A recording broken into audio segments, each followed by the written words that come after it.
ગઈ તારીખ 7/6/2026ના રોજ આ કામના ફરિયાદી હિતેશકુમાર દેવસિંહભાઈ રાઠવા તેમજ આ કામના સાહેબ વિજયભાઈ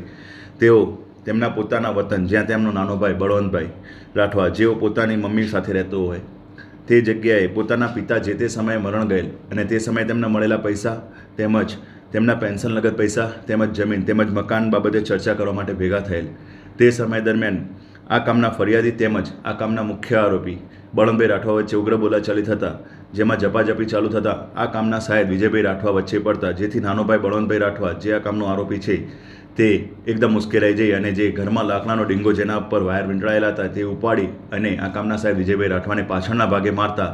તેઓને પ્રથમ સારવાર માટે ક્વાટ, ત્યારબાદ બોડેલી અને ત્યારબાદ વડોદરા લઈ ગયેલા. ત્યાં સદરુ સાહેબનું મૃત્યુ થયેલ છે. સદરુ કામના ફરિયાદીના પિતા જે તે સમયે પોલીસ ખાતામાં ફરજ બજાવતા હતા અને તેઓ નિવૃત્ત થતાં તેઓને જે પેન્શનના પૈસા તેમજ જે રિટાયરમેન્ટના લાભ મળેલા તે તમામ પૈસા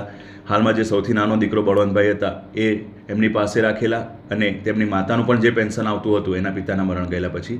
એ પણ પૈસા એમની પાસે રાખતો હતો, જેના કારણે પૈસા લગત તેમજ મકાનની પ્રોપર્ટીના વાદ વિવાદમાં ઝઘડો થયેલ હતો. હાલમાં આરોપીની ધરપકડ કરી દેવામાં આવેલી છે. સદરુ ગુનાના કામે અન્ય કોઈ આરોપીનું ઇન્વોલ્વમેન્ટ નથી આમાં.